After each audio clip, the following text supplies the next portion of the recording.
नमस्कार दोस्तों, मैं रहमत अली खान आपका स्वागत करता हूं आपके अपने इस YouTube चैनल पर। दोस्तों, शैक्षिक प्रबंधन के अंतर्गत आज का हमारा टॉपिक है BSER यानी board of secondary education in Rajasthan, जिसे माध्यमिक शिक्षा बोर्ड राजस्थान अजमेर भी कहा जाता है। आइए जानते हैं इसकी पृष्ठभूमि के बारे में। हमारे देश में शिक्षा में गुणवत्तापूर्ण सुधार के लिए एक आयोग की स्थापना की गई थी सबसे पहले, और उस आयोग का नाम था माध्यमिक शिक्षा आयोग। माध्यमिक शिक्षा आयोग की स्थापना हुई थी 23 सितंबर 1952 को, और इसकी अध्यक्षता की थी श्री लक्ष्मण स्वामी मुदालियर ने। और इन्हीं लक्ष्मण स्वामी मुदालियर के नाम पर माध्यमिक शिक्षा आयोग को मुदालियर आयोग भी कहा जाता है। इस आयोग ने अपनी रिपोर्ट दी थी 29 अगस्त 1953 को, और इस रिपोर्ट में इस बात की सिफारिश की गई थी कि हमारे देश के प्रत्येक राज्य में एक ऐसा बोर्ड होना चाहिए जो माध्यमिक स्तर की परीक्षाओं में सुधार कर सके और माध्यमिक स्तर की परीक्षाओं का आयोजन कर सके और शिक्षा में गुणवत्तापूर्ण सुधार ला सके। यानी माध्यमिक शिक्षा बोर्ड की स्थापना से पहले माध्यमिक शिक्षा आयोग बना था, जिसने सबसे पहले माध्यमिक शिक्षा जैसे बोर्ड की सिफारिश की थी। और इसके बाद 1953 और 54 में हमारे देश में अमेरिकन शिक्षक दल भी आया था, जिसने हमारे देश की शिक्षा पद्धति का निरीक्षण किया। और निरीक्षण करने के बाद भारत की शिक्षा पद्धति में सबसे बड़ा दोष उन्होंने खोजा था, वह था मूल्यांकन का दोष। यानी हमारी शिक्षा पद्धति में मूल्यांकन की कमी थी, और इस मूल्यांकन की कमी को दूर करने के लिए राजस्थान में एक अधिनियम पारित किया गया था, जिसका नाम था राजस्थान माध्यमिक शिक्षा अधिनियम 1957। राजस्थान माध्यमिक शिक्षा अधिनियम 1957 जो मुदालियर आयोग यानी माध्यमिक शिक्षा आयोग की सिफारिश के आधार पर बनाया गया था, और इसके साथ साथ अमेरिकन शिक्षा दल ने जो कमी ढूंढी थी हमारे देश की शिक्षा पद्धति में, उसमें सुधार करने के लिए इस अधिनियम को पारित किया गया। दोस्तों, यह अधिनियम विधानसभा द्वारा 1 दिसंबर 1957 को पारित किया गया, और उसके बाद इस अधिनियम की धारा 3 में निर्देशित किया गया था कि राज्य में माध्यमिक शिक्षा बोर्ड की स्थापना की जाए। यानी यह अधिनियम हमारे देश का 42वां अधिनियम था, और इस अधिनियम की अनुपालना में 4 दिसंबर 1957 को माध्यमिक शिक्षा बोर्ड की स्थापना हुई थी जयपुर में। यानी सबसे पहले जयपुर में माध्यमिक शिक्षा बोर्ड की स्थापना हुई थी। यानी सबसे पहले मुदालियर आयोग आया, और मुदालियर आयोग की सिफारिश के आधार पर यह अधिनियम, जिसका नाम राजस्थान माध्यमिक शिक्षा अधिनियम है, यह पारित हुआ। और इस अधिनियम की अनुपालना में 4 दिसंबर 1957 को जयपुर में इसका मुख्यालय बनाया गया था। यानी माध्यमिक शिक्षा बोर्ड की स्थापना तो हो चुकी थी, लेकिन अभी भी ऐसे शिक्षाविद थे जो इसके पक्ष में नहीं थे कि इसका मुख्यालय जयपुर बनाया जाए, क्योंकि वे चाहते थे कि राजस्थान का एक ऐसा केंद्र का जिला हो जिसकी पहुंच सभी जिलों तक हो। इसलिए एक ऐसा जिला था अजमेर, और एक कमेटी का निर्माण हुआ जिसका नाम था पी सत्यनारायण राव कमेटी। और पी सत्यनारायण राव कमेटी की सिफारिश के आधार पर इसे जयपुर से अजमेर स्थानांतरित कर दिया गया था 1 जनवरी 1961 को। दोस्तों, माध्यमिक शिक्षा में गुणवत्तापूर्ण सुधार करने के लिए सबसे पहले माध्यमिक शिक्षा आयोग बना 23 सितंबर 1952 को। इसने अपनी रिपोर्ट दी 29 अगस्त 1953 को, और इस रिपोर्ट की सिफारिश के आधार पर राजस्थान माध्यमिक शिक्षा अधिनियम 1957 पारित किया गया। और राजस्थान माध्यमिक शिक्षा अधिनियम 1957 की अनुपालना में 4 दिसंबर 1957 को जयपुर में माध्यमिक शिक्षा बोर्ड बना, और इसे अजमेर पी सत्यनारायण राव समिति की सिफारिश के आधार पर 1 जनवरी 1961 को स्थानांतरित कर दिया गया था। इस प्रकार माध्यमिक शिक्षा को वैज्ञानिक और गुणवत्तापूर्ण बनाने के लिए माध्यमिक शिक्षा बोर्ड की स्थापना की गई। इसके बाद बात करते हैं माध्यमिक शिक्षा बोर्ड का जो ध्येय वाक्य है, जो इसके लोगो पर आपको दिखाई दे रहा है, जिसका नाम है सिद्धिर भवति कर्मजा। और इसके लोगो में राजस्थान का मानचित्र है, और इसके बीच में है विजय स्तंभ। बोर्ड की जो आधिकारिक वेबसाइट है वह है rajeduboard.rajasthan.government.in। इस पर जाकर हम माध्यमिक शिक्षा बोर्ड से समस्त जानकारियां ले सकते हैं, और इसकी जो आधिकारिक भाषा है जिसमें कार्य होता है बोर्ड का, वो भाषाएं 2 हैं, एक हिंदी और अंग्रेजी। ये बात थी दोस्तों माध्यमिक शिक्षा बोर्ड की स्थापना को लेकर। आइए अब बात करते हैं माध्यमिक शिक्षा बोर्ड की संरचना और संगठन के बारे में। साथियों, माध्यमिक शिक्षा बोर्ड में जो प्रशासनिक प्रमुख होता है वो इसका अध्यक्ष होता है, जिसे 3 सदस्यों की कमेटी की सिफारिश के आधार पर राज्य सरकार द्वारा मनोनीत किया जाता है। ये 3 सदस्य कौन कौन से होते हैं, आइए देखते हैं। इनमें से 2 सदस्य होते हैं खुद बोर्ड के, यानी 2 सदस्य बोर्ड द्वारा निर्वाचित होते हैं, और 1 सदस्य होता है राज्य सरकार द्वारा मनोनीत। ये 3 व्यक्ति मिलकर सिफारिश करते हैं, और राज्य सरकार निर्दिष्ट व्यक्ति को अध्यक्ष पद के लिए मनोनीत करती है। यानी कहने का तात्पर्य यह है कि बोर्ड का जो अध्यक्ष होता है वो राज्य सरकार द्वारा मनोनीत होता है। और कैसे मनोनीत होता है? 3 सदस्यों की कमेटी के आधार पर। इसके बाद इसकी संरचना प्रणाली में अन्य जो सदस्य होते हैं वे होते हैं पदेन सदस्य, जिनकी संख्या होती है 7। इन पदेन सदस्यों में बोर्ड का जो उपाध्यक्ष होता है वह भी एक पदेन सदस्य होता है, जो निदेशक माध्यमिक शिक्षा विभाग होता है। दोस्तों, पदेन सदस्य उन सदस्यों को कहा जाता है जो एक पद के रहते हुए दूसरा पद धारण करते हैं।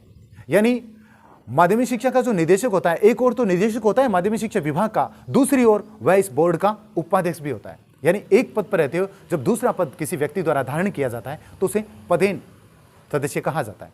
पदेन सदस्यों में कुल 7 सदस्य होते हैं, जिनमें एक उपाध्यक्ष होता है जो निदेशक माध्यमिक शिक्षा विभाग होता है। इसके बाद निदेशक प्रारंभिक शिक्षा विभाग, निदेशक संस्कृत शिक्षा विभाग, निदेशक प्राविधिक शिक्षा विभाग, और इसके बाद उप महानिदेशक होता है एनसी। और इसके अलावा वाणिज्य उद्योग विभाग का निदेशक और आयुर्वेदिक विभाग का निदेशक इसके पदेन सदस्य होते हैं। यानी कुल मिलाकर ये 7 सदस्य पदेन सदस्य होते हैं, जिसमें बोर्ड का जो उपाध्यक्ष होता है वह निदेशक माध्यमिक शिक्षा विभाग होता है।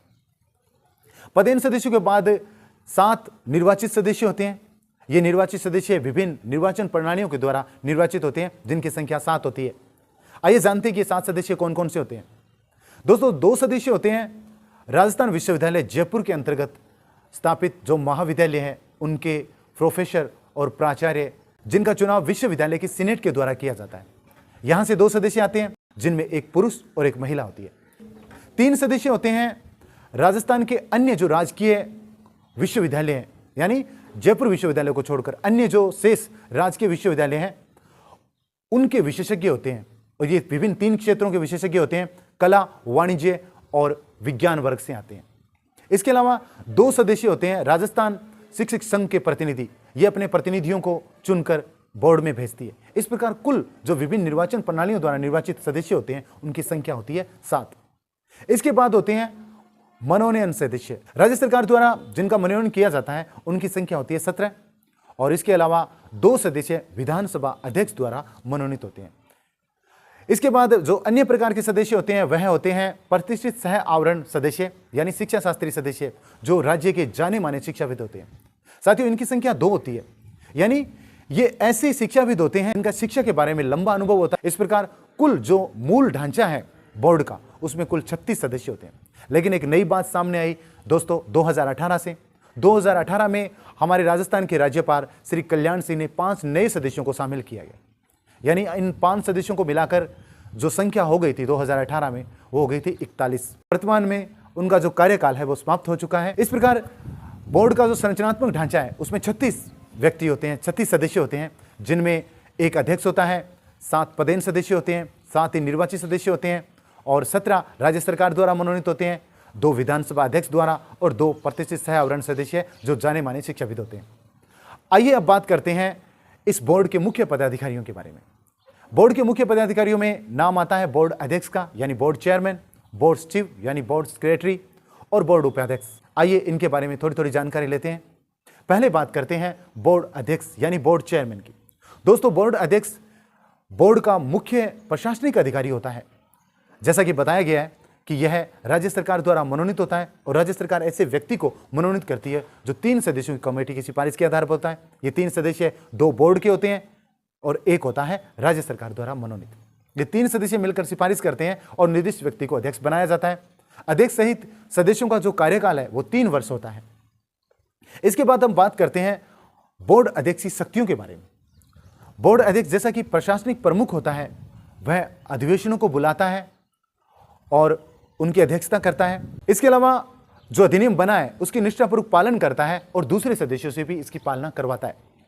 और सबसे महत्वपूर्ण जो बात है अध्यक्ष की, वह है इसका निर्णायक मत।